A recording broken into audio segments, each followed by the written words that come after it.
පින්නතුනි අද ධර්ම දේශනාවේ මාතෘකාව කීටාගිරි සූත්‍ර දේශනාව. මේ දේශනාව මුල් කරගෙන අද වෙනකොට අපි ධර්ම දේශනා 5ක් සිද්ධ කරලා තියෙනවා. මේ සිද්ධ කරන්න සූදානම් වෙන්නේ කීටාගිරි සූත්‍රයෙන් සිදු කෙරෙන 6 වෙනි ධර්ම දේශනාව.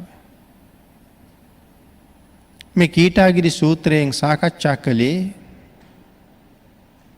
බුදුරජාණන් වහන්සේ අපිට පැහැදිලි කළා 3 වේලෙන් 1 වේලක් අත්හැරියොත් ආනිසංස 5ක් ලැබෙනවා කියලා.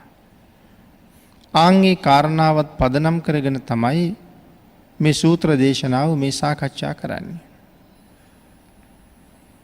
එhmenan පහුගිය ධර්ම දේශනාව නිමා කරන වෙලාවේ අපි අවසාන කාරණාව සිහිපත් කළා. බුදුරජාණන් වහන්සේ ඒ කාරණාව සඳහන් කරාම මොන කාරණාවද? 3 වේලෙන් 1 වේලක් අත්හරින්න කියලා සඳහන් කරාම අස්සජී සහ පුනබ්බසුක කියලා භික්ෂූන් වහන්සේලා දෙන්නෙක් හිටියා. ඒ අයට කියන්නේ ගණාචාර්යවරු කියලා. ඇයි එහෙම කිව්වේ? උන්වහන්සේලා දෙන්න යටතේ විශාල භික්ෂූන් වහන්සේලා ප්‍රමාණයක් හිටියා. ඒ හින්දා ගණාචාර්ය කියලා හැඳින්වුවා. උන්වහන්සේලා දෙනම පිළිගත්තේ නෑ 3 වේලෙන් 1 වේලක් අත්හැරියහම ආනිසංස 5ක් ලැබෙනවා කියන කාරණාව. ඒ අය සඳහන් කළේ ඔය ආනිසංස අපි ලබන්නේ 3 වේලම වළඳලා. අපි දන්නේ එහෙමයි. පස්සේ මේ විදිහට කීවට මේ නොදන්න කාරණාවක් අත්හදා බලනවට වඩා දන්න කාරණාවෙම පවතින එක හොඳයි කියලා තමයි උන්වහන්සේලා තීරණය කරලා තිබුණේ. ආන්ගේ කාරණාව පදනම් කරගෙනයි මේ දේශනාව භාග්‍යතුන් වහන්සේ දිගට මේ විදිහට කරුණු පැහැදිලි කරලා තියෙන්නේ.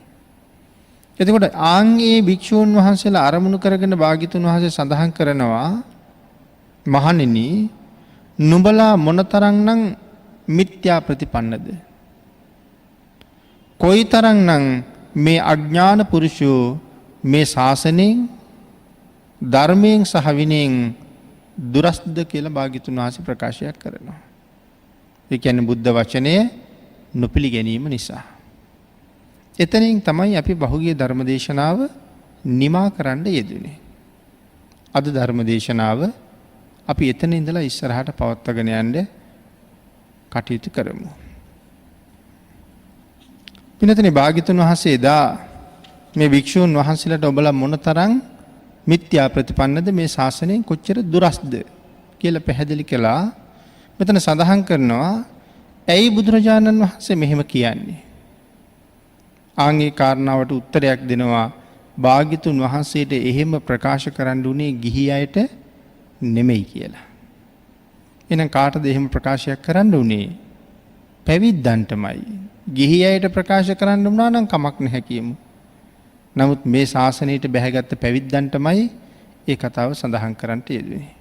සාමාන්‍ය පැවිද්දෙකුට නෙමෙයි, බොහෝ ශිෂ්‍ය භික්ෂූන් වහන්සේලා ඉන්න මහ තෙරවරු දෙන්නෙකුට තමයි මේ කරුණ මෙහෙම තහවුරු කරන්න සිද්ධ වුණේ.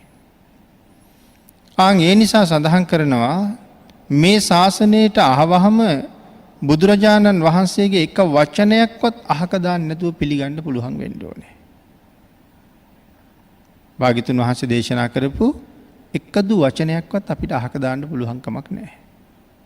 මොකද කාටවත් අහක දාන්න පුළුවන් වචන භාග්‍යතුන් වහන්සේ දේශනා කරන්නේත් නැහැ.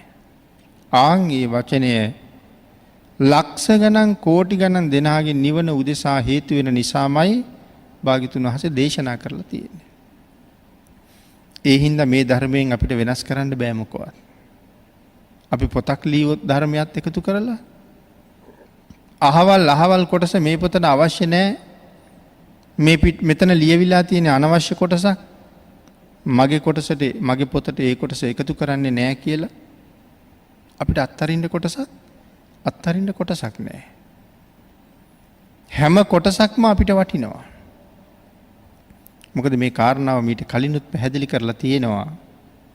මේ ලෝකේ ජීවත් වෙනවා නම් කෝටි 100ක්. අපි උදාහරණයක් ගත්තොත් ඒ කෝටි 100ක් දෙනාම කවදා හරි දවසක මේ නිවන කියන තැනට යනවා. හැබැයි ඒ කවදා හරි දවසක සමහර කට්ටිය ඉක්මනට යනවා. සමහර කට්ටිය තව අවුරුදු කෝටි ප්‍රකෝටි ගණන් කල්ප ගණන් ගිහිල්ලත් යනවා. හැබැයි බුදුරජාණන් වහන්සේ ඒ කෝටි 100ක් දෙනාම නිවන් දකින්නේ කවද්ද කියන කාරණාව දන්නවා. නිවන් දකින්නේ කවද්ද? නිවන් දකින්නේ කොහොමද? ඒකට හේතු වෙන කරුණු මොනවද? ඒ ඔක්කොම බුදුරජාණන් වහන්සේ දන්නවා. එතකොට මේ නිවන කියන ධර්මතාවය එක තැනකනේ තියෙන්නේ. එතකොට අපි ඉන්නවා කෝටි 100ක්. මේ කෝටි 100ක් දෙනාම මේ නිවන කියන එකම තැනට යා යුතුයි. සඳහන් කරනවා මේ කෝටි 100ට අර නිවන කියන එකම ධර්මතාවයේ ගාවට ගමන් කරන්න තමන්ට පෞද්ගලික වෙච්ච පාරක් තියෙනවා. ඒ කියන්නේ එහෙනම් පාරවල් කෝටි 100ක් තියෙනවා අර නිවන කියන ඉලක්කයේ ගාවට. හැම කෙනෙකුටම තමන්ට පෞද්ගලික පාරක් තියෙනවා. මම රහත් වෙනවා නම් ඒ ක්‍රමයට ඔබට රහත් වෙන්න බෑ.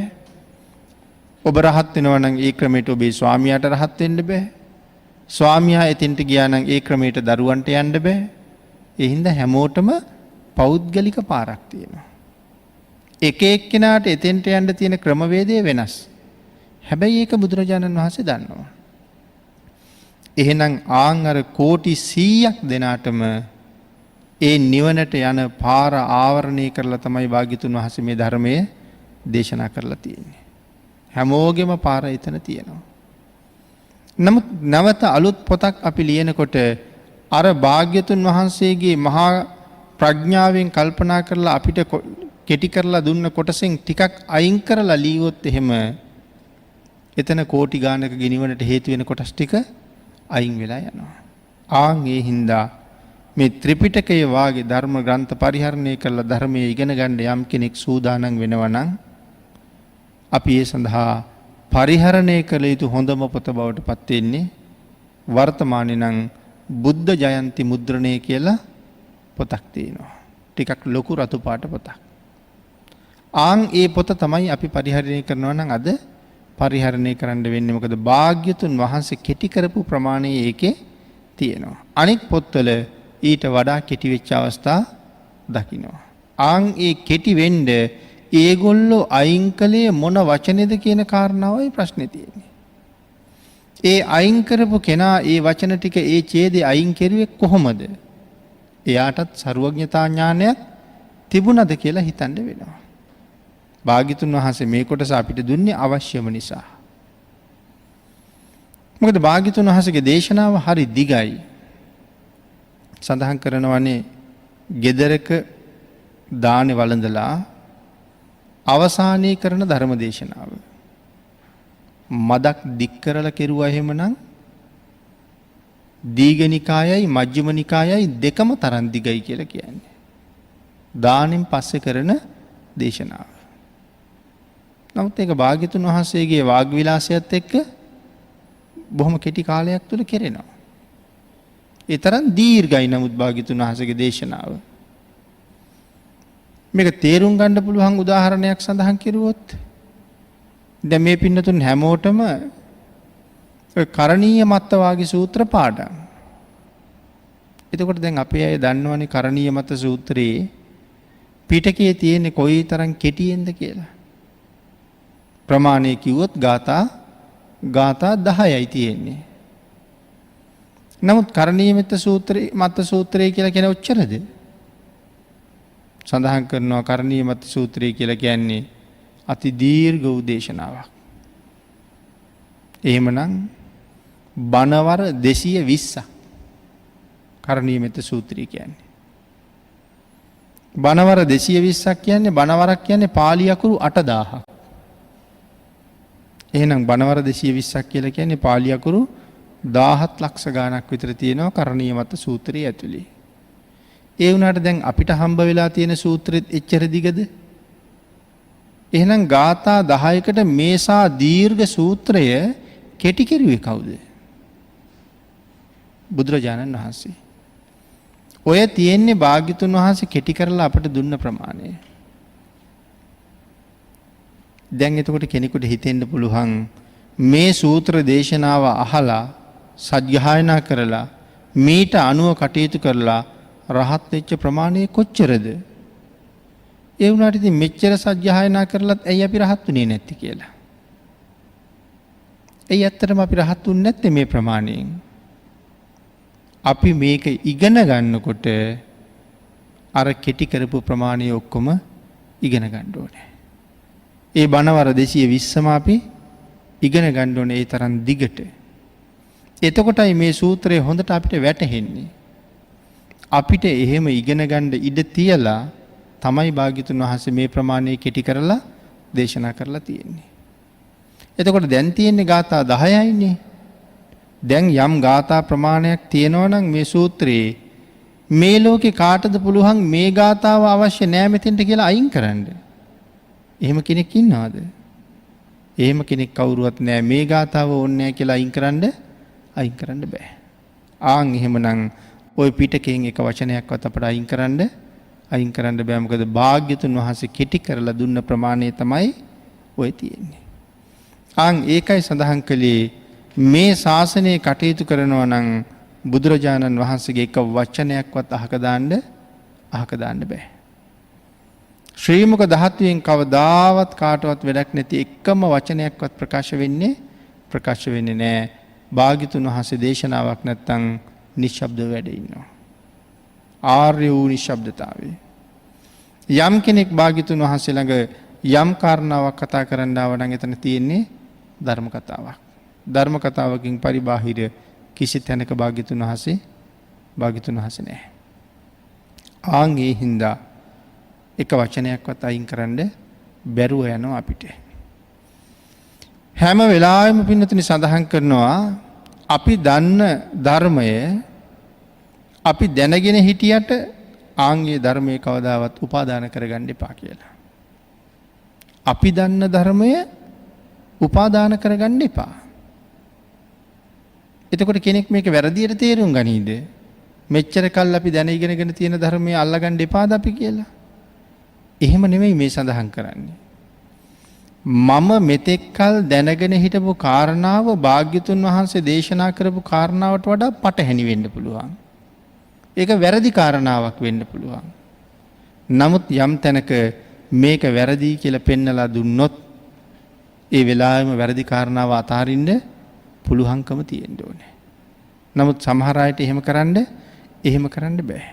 කොච්චර නිවැරදි කාරණාව පෙන්නලා දුන්නත්, පිටකය අරගෙන පෙන්නලා දුන්නත්, දේශනාවෙන් පෙන්නලා දුන්නත් ඒ අය කියන්නේ නෑ පොතේ වැරදිලා ඇති. අපි දන්න කාරණාව හරි. ඒගොල්ලන්ට කවදාවත් වැරදි හදලා දෙන්න බෑ.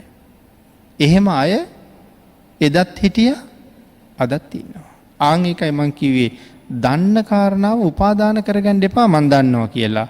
ඒ මං උපාදාන කරගෙන ඉන්න කාරණාව වැරදිලා තියෙන්න පුළුවන්.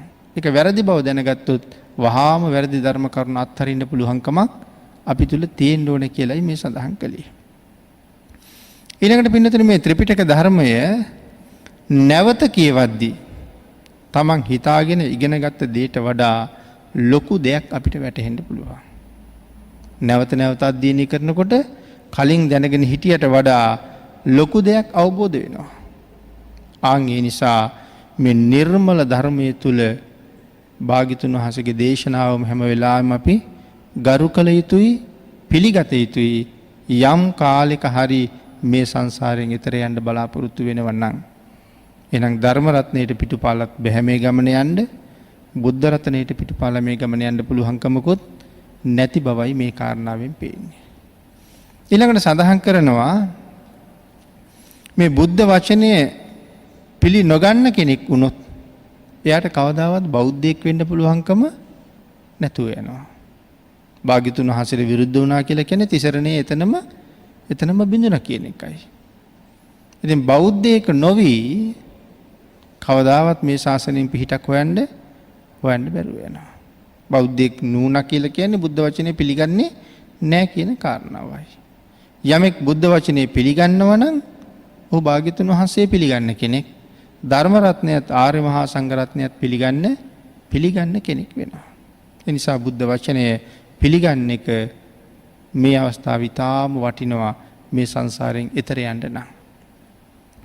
ඊළඟට පින්නතුනි සඳහන් කරනවා මේ සමහර කෙනෙකුට ඇතිවෙච්ච දහම් ගැටලුව විසඳලා දෙන්න ත්‍රිපිටකයෙන් තැනක් පෙන්නලා මෙන්න බලන්න ඔබේ හිතේ තියෙන කාරණාව වැරදි පිටකේ තියෙන්නේ මෙහෙමයි කියලා කෙනෙක් සඳහන් කළොත් අතීතයේ අයට නම් එහෙම කියලා දුන්නාම ඒ අයට එක තැනයි පෙන්වන්න ඕනේ.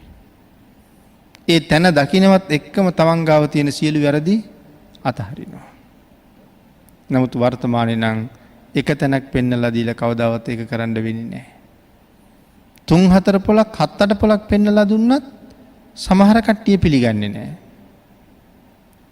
එතකොට ඒ කට්ටිය බේරෙන්නත් එක කියනවා මෙච්චර කාලයක් කටපාඩම් කරගෙන ආපු වෙලාවේ ඔය කොටස් මගහැරිලා ඇති.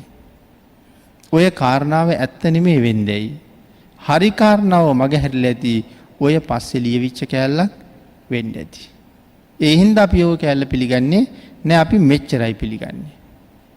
දැන් ඒගොල්ලෝ ලෑස්ති වෙනවා ධර්ම රත්නෙන් භාගයක් පිළිගන්න. පුළුවන් වේද දහම් සරණ යන්න කවදාවත් බැරුව යනවා. ආන් එහෙමනම් එහෙම සැක නෑ අපි ගාව තියෙන වැරදි කාරණාව පිටකේ දෙතුන් පොලකින් අපි දකිනවා නම් එහෙනම් මම වැරදි කියලාම තහවුරු කරගන්න නිහතමානී බවක් ඇති වෙන්න ඕන කියන කාරණාවයි සිහිපත් කරන්නේ. ඊළඟට පිළිතුරේ සඳහන් කරනවා භාග්‍යතුන් වහන්සේ මේ කාරණාව තේරුම් ගන්න අපූරු උපමාවක් එක කරුණු කීපයක් පැහැදිලි කරනවා. එතන සඳහන් කරනවා බුදුරජාණන් වහන්සේ දේශනා කරනවා මහණෙනි නුවණ තියෙන පුද්ගලයා මේ පද හතරක ව්‍යාකරණයක් දැනගත්තාම මේක හොඳටම අවබෝධ කරනවා. නැත්නම් නුවණ තියෙන පුද්ගලයා ගාව පද හතරක ව්‍යාකරණයක් තියෙනවා. ආන්ගේ පද හතරේ ව්‍යාකරණය මනාව අවබෝධ කරගත්තේ ඒ පුද්ගලයා මේ ධර්ම මාර්ගයට කවදාවත් විරුද්ධ වෙන්නේ නැහැ. බුදුරජාණන් වහන්සේ අහනවා අර භික්ෂුන් වහන්සේලාගෙන් මහණෙනි ඔබලා දන්නවද මේ පද හතරක ව්‍යාකරණය මොකක්ද කියලා? ආන් ඒ වෙලාවේ අර භික්ෂුන් වහන්සේලා බුදුරජාණන් වහන්සේට උත්තරයක් දෙනවා ස්වාමීනි ධර්මය අවබෝධ කරන අය කවුද? අපි කවුද? ධර්මය අවබෝධ කරන අය කවුද? අපි කවුද?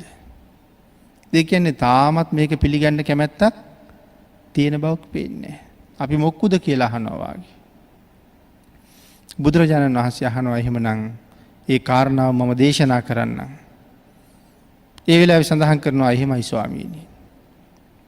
ආන් ඒ වෙලාවේ භාග්‍යතුන් වහන්සේ පැහැදිලි කරලා දුන්නා මොකද්ද මේ පද හතරක ව්‍යාකරණය කියලා.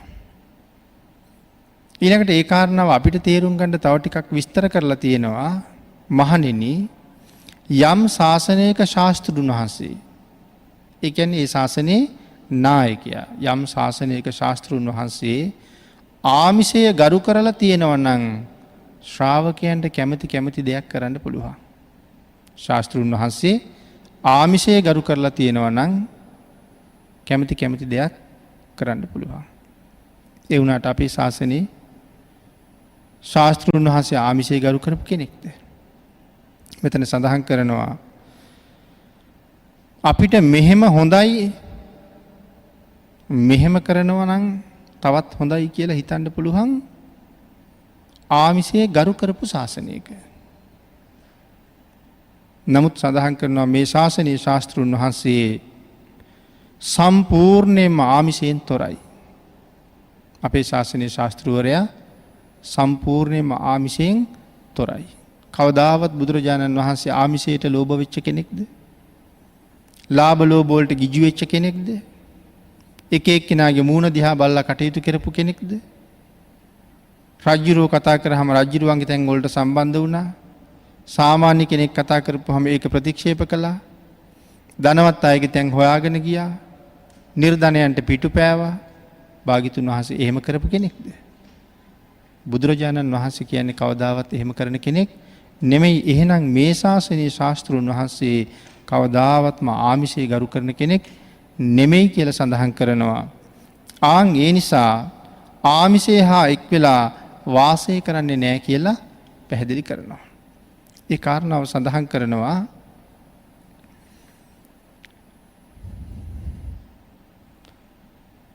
තස්සපයන් ඒව රූපේ පනෝපනවියන් නූපේති. කවදාවත් ආමිෂය ගරු කරන්නේ කොහොමද සඳහන් කරන්නේ? අන්න ඒ ශාස්තෘවරයෙකු මේ විදිහට අගය අඩු වැඩි කිරීමක් කරලා නැහැ කියලා.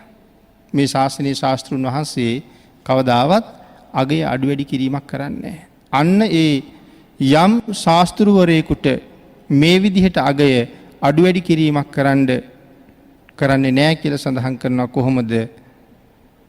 ඒවංචනෝ අස්ස අසනං කරෙය්‍යාම අපට මෙහෙම වෙනවා නම් අපි මෙහෙම කරනවා.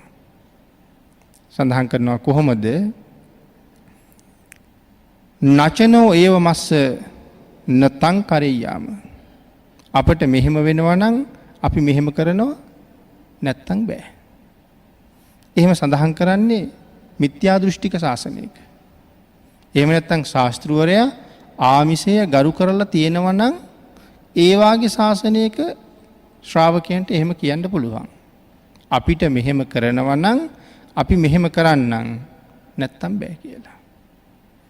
මිත්‍යා දෘෂ්ටික ශාසනයක එහෙම කියන්න පුළුවන්. නමුත් මේ මිත්‍යා දෘෂ්ටික ශාසනයකවත් එහෙම කියලා නැහැ. මේක මේ ශ්‍රද්ධාව ගැන කියන ගැඹුරු තැනක් මෙතන මේ පෙන්වන්නේ. මිත්‍යා දෘෂ්ටික ශාසනයක කියන්න පුළුවන් ශාස්ත්‍රවරයා ආමිෂයට ගරු කරනවා නම් ශ්‍රාවකයන්ට කියන්න පුළුවන් අපිට මෙහෙම කරනවා නම් අපි මෙහෙම කරන්න කැමතියි. එහෙම නැත්තම් බෑ. එහෙම කියන්න පුළුවන්. නමුත් මේ ශාසනයේ ශාස්ත්‍රුන් වහන්සේ කවදාවත්ම ආමිෂය ගරු කරන කෙනෙක් නෙමෙයි. එහෙම ශාසනයකත් මේ භික්ෂූන් වහන්සේලා මෙහෙම කියනවා. ඊළඟට පැහැදිලි කරන්න පුළුවන් මිත්‍යා දෘෂ්ටික ශාසනයක එහෙම කියන්න පුළුවන් වුණාට මිත්‍යා දෘෂ්ටික ශාසනයකවත් එහෙම කතා කරන්නේ නැහැ. ඒකට උදාහරණයක් දෙකක් සඳහන් කළොත් සමහර වෙලාවට සමහර ශාසනයක අපි දකිනවා අභිධර්ම පිටකේ පිළිගන්නේ නැහැ කියලා කාලයක් ශාස්ත්‍රවරයෙක් කියනවා. එතකොට ශ්‍රාවක පිරිස ඔක්කොම ඒ අභිධර්ම පිටකේ පිළිගන්නේ නැහැ. එතකොට පස්සේ කාලේ ආයත් ශාස්ත්‍රවරයා කියනවා නෑ අභිධර්ම පිටකේ පිළිගන්නවා කියලා. ප්‍රශ්න කිරීමකින් තොරව ආයත් ශ්‍රාවකයෝ අභිධර්ම පිටකය පිළිගන්නවා. සමහර ශාස්ත්‍රවරයෙක් කියනවා අටුවාව පිළිගන්නේ නැහැ කියලා. එතකොට ඒ ශ්‍රාවකයෝ ඔක්කොම පිළිගන්නවා අටුවාව විස්තර කරන එක පිළිගන්නේ නැහැ. අපි අටුවාවට අනුව බණ කියන්නේ නැහැ. අපි අටුවාව නිවැරදි බුද්ධ භාෂිතය කියලා පිළිගන්නේ නැහැ. ඒගොල්ලෝ ඔක්කොම එහෙම කියනවා. ශාස්ත්‍රවරයා කියපු නිසා පිළිගත්තා. පස්සේ කාලේ ශාස්ත්‍රවරයා කියනවා නෑ අටුවාව පිළිගන්නවා. එහෙම නැත්නම් අටුවාව පිළිගන්නේ නෑ කියා ශාස්ත්‍රවරයා අටුවාවෙන්ම ධර්ම දේශනා කරනවා. ඒත් ශ්‍රාවකයෝ ප්‍රශ්න කිරීමකින් තොරවම අහගෙන ඉන්නවා. අහන්නේ නෑ ස්වාමීනි ඔබ වහන්සේ අටුවාව ප්‍රතික්ෂේප කරලා ඔය ධර්මයේ දේශනා කරන්නේ අටුවාවෙන්ම නේද කියලා අහන්නේ නෑ. එහෙනම් මිත්‍යා දෘෂ්ටික ශාසනයකවත් අහන්න පුළුවන් වුණාට එහෙම අහලා නෑ කියලායි මේ සඳහන් කරන්නේ. නමුත් මේ සම්මාදිට්ඨික ශාසනයේ කවදාවත්ම ආමිෂය ගරු කරන්නේ නැති ශාස්ත්‍රවරයෙක්ගේ ශ්‍රාවකයෝ මෙන් මෙහෙම කටයුතු කරනවා කියලා භාග්‍යතුන් වහන්සේ දේශනා කරනවා. ඇයි එහෙම මේ කටයුතු කරන්නේ? ශ්‍රද්ධාව නැති හින්දාමයි. ඒකයි මුලින්ම සඳහන් කළේ මහණෙනි ඔබලා මේ ශාසනයෙන් කොයිතරම්නම් ඈතද ඉන්නේ කියලා භාග්‍යතුන් වහන්සේ සඳහන් කරනවා. ඊළඟට මේ කාරණාව පැහැදිලි කරනකොට සඳහන් කරනවා මේ සිව්වනක් පිරිසේ කාටවත් තීරණය කරන්න බෑ මේ විදිහටයි ඉන්නේ මෙහෙමයි කටයුතු කරන්න කියලා. බුද්ධ ධර්මයේ සිව්වනක් පිරිස කාටවත් තීරණය කරන්න බෑ මේ ශාසනය ඇතුලේ අපි ඉන්නේ මේ විදිහටයි අපි මේ ශාසනය ඇතුලේ කටයුතු කරන්නේ මේ විදිහටයි. ඒ අයට එහෙම තීරණය කරන්න කිසිම අයිතියක් නැහැ. ඒ කියන්නේ බුදුරජාණන් වහන්සේගේ ධර්මය ඒ තරම් අත්නෝමතිකද? එහෙම නැත්නම් ඒකාධිපතිද? එහෙම එකක් නැහැ. ලෝක සත්වයාගේ නිවන විතරමයි භාග්‍යතුන් වහන්සේ ආරම්භ කරන්නේ. ආන් ඒ නිවනට අදාළ කාරණාව විතරමයි දේශනා කරලා තියෙන්නේ. එහෙනම් භාග්‍යතුන් වහන්සේගේ දේශනාවෙන් පිටට යනවා නම් ඒගොල්ලෝ නිවනින් බැහැරට ගියා කියන නිසා එහෙම සඳහන් කරන්නේ කාටවත් මේ ධර්ම කාරණා ඉක්මවන්න බෑ කියලා. කොයිතරම් කාලයක ගවේෂණයකින්ද මේක පැහැදිලි කළේ? මහා කල්ප අසංඛ්‍ය 4යි ලක්ෂ 1ක් නියත විවරණයෙන් පස්සේ පාරමිතාම පූර්ණේ කළා මේ සම්මා සම්බුද්ධත්වයේ ගාවට එන්නේ. එහෙම පාරමිතා පූර්ණේ කරපු උත්තමයෙක් සම්මා සම්බුද්ධත්වයේ ලබා ගත්ත මිසක් වෙන කාටවත් සම්මා සම්බුද්ධ වෙන්න පුළුවන් වුණාද? අපේ බුදුරජාණන් වහන්සේගේ කාලේ මමත් බුදුන් කියාගත්ත ශාස්ත්‍රවරු හිටිය 6 දෙනෙක්. නමුත් ඒ කාටවත් හරියට පිළිහිටලා ඉන්න පුළුවන්කම තිබුණාද? කරුණු කාරණා හරියටම අවබෝධ කරගත් අය ඒ මිත්‍යා දෘෂ්ටික ශාස්ත්‍රවරු සියලු දෙනාම ප්‍රතික්ෂේප කළා. සේල ආදී බ්‍රාහ්මණවරු බුදුරජාණන් වහන්සේ ළඟට ඇවිල්ලා කියනවා තුවං බුද්ධෝ ඔබමයි බුදුන්, තුවං සත්තා ඔබමයි ශාස්ත්‍රු, වෙන කවුරුවත් නෙමෙයි ඔබමයි බුදුන් භාග්‍යතුන් වහන්සේ. ඇයි ඔබමයි බුදුන් කියනකොට අපිට හිතෙනවනේ එහෙනම් තව බුදුවරු හිටියද කියලා? හිටියා. ඒ කියන්නේ ෂට් ශාස්ත්‍රවරු ගැන. ඒගොල්ලොත් කිව්වේ අපිත් ඉන්නේ බුදු වෙලා කියලා. සේල බ්‍රාහ්මණයත් මුලින් බුද්ධ ශ්‍රාවකෙක් නෙමෙයි. නමුත් භාග්‍යතුන් වහන්සේ ගැන කරුණු අහලා කරුණු දැනගෙන පැහැදිලා තමයි ඇවිල්ලා කියන්නේ නෑ වෙන කවුරුවත් නෙමෙයි, තේරෙන හැටියට ඔබ වහන්සේමයි බුදුන්. ආන් ඒ නිසා භාග්‍යතුන් වහන්සේ කවදාවත් දැඩි නීති රීති වලින් ශ්‍රාවකයා හිර කරලා බැඳලා තියලා නෑ. නමුත් සසරින් එතර යන මාර්ගය ඒ තරම් පහසුත් නෑ. අවශ්‍ය කාරණා ටිකම භාග්‍යතුන් වහන්සේ අපිට දේශනා කරලා තියෙනවා. ඒ නිසා බුදුරජාණන් වහන්සේට පිටින් කටයුතු කරලා අපිට නිවන වැටහෙන්නේ නෑ. ඒකයි එහෙම සඳහන් කරන්නේ. නැතුව භාග්‍යතුන් වහන්සේ ඒක අධිපති කෙනෙක් එහෙම නෙමෙයි. ඒක අධිපති ශාස්ත්‍රවරයෙක් නෙමෙයි. ඊළඟට සඳහන් කළා ඔහු හිතන්න උවමනා ආකාරයේ භාග්‍යතුන් වහන්සේ දේශනා කරනවා කොහොමද මේ භික්ෂුව හාත්පසින්ව කොහොමද හිතට ගන්න ඕනේ මේ ශාසනය හොඳයි කියලා හිතට ගන්න ඕනේ කියලා සඳහන් කරනවා. මේ ශාසනය හොඳයි කියලාම ඒ භික්ෂුන් වහන්සේ හිතන්න ඕනේ. ඉතින් මෙතන මේ සම්පූර්ණයෙන්ම මේ සාකච්ඡා කරගෙන යන්නේ තරමක් ගැඹුරු කාරණාවක් වුණත් ශ්‍රද්ධාව. තිසරණ සරණ යාම තමයි මෙතන තියෙන මේ පළවෙනි කාරණාව. ශ්‍රද්ධාව නැත්තම් මේ ශාසනයේ කිසිම දෙයක් කරන්න පුළුවන් කමක් නැහැ. එහෙනම් තිසරණ සරණ ගියා කියලා කියන්නේ බුදුරජාණන් වහන්සේව පිළිගන්නවා. හාත්පසින් කොයි විදිහටවත් බුදුරජාණන් වහන්සේ සැක නැහැ. ධර්ම රත්නයේ සැකත් නැහැ. ආර්ය මහා සංඝ රත්නයේ සැකත් නැහැ. එහෙනම් බුද්ධ ආදී අටතැන පිළිබඳව සැකය සම්පූර්ණයෙන්ම ඉවත් කරගන්නවා. විතිකිච්ඡාව කියලා කියන්නේ අපි ඒකටනේ. බුද්ධ ආදී අටතැන පිළිබඳව තියෙන සැකයට අපි කියනවා විතිකිච්ඡාව කියලා. විතිකිච්ඡාව කිව්වේ නීවරණ ධර්මයක්. ආන්ගේ නීවරණ ධර්මය ඉවත් කරගන්න නම් නැති කරන්න නම් මේ කරුණු 8ක් සඳහන් කරනවා. ඒ කරුණු 8 සැක නොකරන්න ඕනේ. ඒ කරුණු 8 මුලින්ම ඉන්නේ කවුද? බුද්ධ, ධම්ම, සංඝ. තුනුරුවන් සැක නොකරන්න ඕනේ කියන කාරණාව. එහෙනම් මෙතනත් සඳහන් කරන්නේ මේ ශාසනය හොඳයි කියලා මනාව හිතට අරන් තේරුම් ගන්න ඕනේ. ආන් එත නිසා සඳහන් කළා එක පැත්තකින් නෙමෙයි හාත්පසින්ම මේ ශාසනයේ හැම පැත්තෙම හොඳයි. හැම පැත්තෙම නිවන තමයි පෙන්වලා තියෙන්නේ.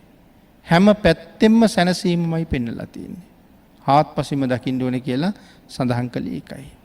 මේ මුළු ශාසනයෙම මුළු ධර්මයේම හොඳයි කියලා හිතට ගත්ත කෙනාටයි මේ ශාසනයේ ඉදිරි ගමනක් යන්න පුළුවන්කම තියෙන්නේ. අන්න එහෙම හිතට නගාගත්ත මේ ශ්‍රාවකයාගේ මෙන්න මේ වාගේ ධර්මතාවයක් තියෙනවා කියලා බුදුරජාණන් වහන්සේ සඳහන් කරනවා. මේ මුළු ශාසනය හාත්පසින්ම ලෝක සත්වයා සුවපත් කරනවා කියලා පිළිගත් ශ්‍රාවකයාගේ හිතේ මෙන්න මේ වාගේ ධර්මතාවයක් තියෙනවා කියලා සඳහන් කරනවා. කෝකද? ඒ ධර්මතාවය බුදුරජාණන් වහන්සේ ශාස්ත්‍රු. ඒ කියන්නේ බුදුරජාණන් වහන්සේ තමයි දන්නේ. මම ශ්‍රාවක. භාග්‍යතුන් වහන්සේ ශාස්ත්‍රු, මම ශ්‍රාවක. එහෙනම් බුදුරජාණන් වහන්සේ තමයි දන්නේ. භාග්‍යතුන් වහන්සේ දන්නාසේක මම නොදනිමි. බුදුරජාණන් වහන්සේ ශාස්ත්‍රු, මම ශ්‍රාවක. භාග්‍යතුන් වහන්සේ දන්නාසේක මම නොදනිමි. මේ ශාසනය හාත්පසම නිවැරදි කියලා අවබෝධ කරගත්ත කෙනා ගාව මෙන්න මේ වගේ පද 4ක ව්‍යාකරණයක් තියෙනවා කියලා මුලින් සඳහන් කළේ ඒකයි. මේ කාරණාව යමෙක් හරියටම දැරුවා නම් බුදුරජාණන් වහන්සේ දේශනා කරන උත්තමයන් වහන්සේ, කරුණු දේශනා කරන උතුමන් වහන්සේ බුදුරජාණන් වහන්සේමයි. ඒ නිසා උන්වහන්සේට කියනවා ශාස්ත්‍රු කියලා. භාග්‍යතුන් වහන්සේ දන්නාසේක මම නොදනිමි. මේක තමයි ශ්‍රද්ධාව කියන්නේ කියලා මෙතන පැහැදිලි කරනවා. ඒ නිසා සඳහන් කරනවා එහෙම පිටින්ම මේ ශාසනය පිළිගත්තා කියලා කියන්නේ මෙන්න මේ කාරණාවටයි. එතකොට මම තුන් හිතින්ම භාග්‍යතුන් වහන්සේගේ ශාසනය පිළි අරගෙන තියෙන්නේ. ආන් එහෙම පිළිගත්ත පුජ්‍යලයකට කවදාවත් තිසරණය බිඳෙන්නේ නැහැ. හැබැයි මේ ලෝකේ තියෙනවා තවත් ධර්මතා තුනක්.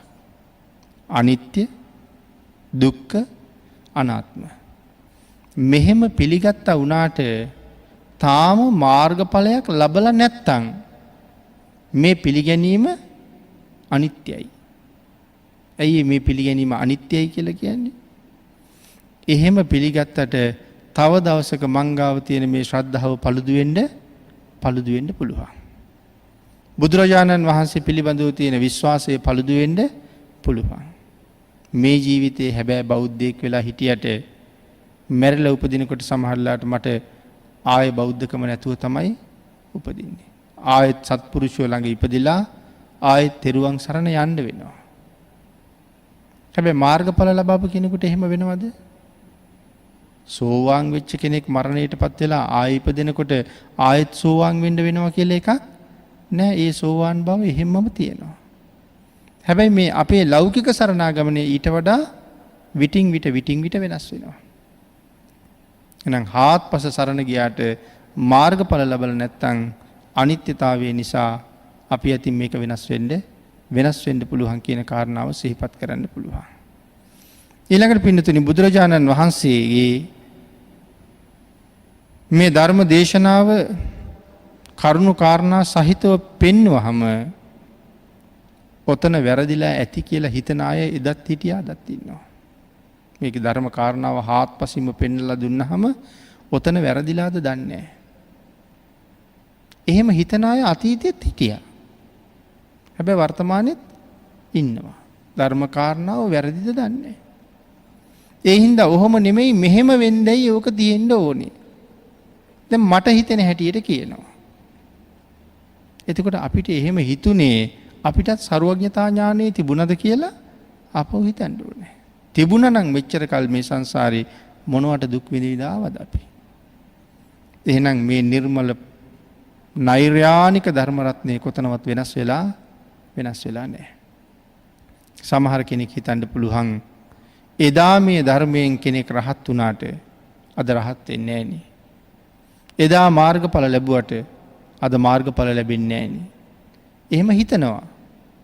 ඇත්තටම එහෙම වෙන්නේ නැද්ද? අදත් ඒ කාරණාවේ කිසිම අඩුවක් නැහැ. ඇයි එහෙම සඳහන් කළේ? අපේ භාග්‍යතුන් වහන්සේ දේශනා කළේ බුදුරජාණන් වහන්සේ පිරිනිවන් පාලා පළවෙනි අවුරුදු 1000 රහතන් වහන්සේලාම වැඩි. ඒ අතර සිව්පිලිසිම් බියාපත් මහ රහතන් වහන්සේලාම වැඩි. දෙවෙනි 1000ත් රහතන් වහන්සේලාම වැඩි. තුන්වෙනි 1000 එතකොට කවුද වැඩි වෙන්නේ? තුන්වෙනි දාහේ අනාගාමීන් වහන්සේලා වැඩි. දැන් එහෙනම් මේ ගෙවෙන්නේ කීවෙනි දාහද? මේ ගෙවෙන්නේ තුන්වෙනි දාහ. දැන් අවුරුදු 2600 ගාණක්නේ. එහෙනම් දෙවෙනි දාහ තමයි දැන් මේ ගෙවිගෙන යන්නේ. ඊළඟට තුන්වෙනි දාහ තමයි උදා වෙන්න තියෙන්නේ.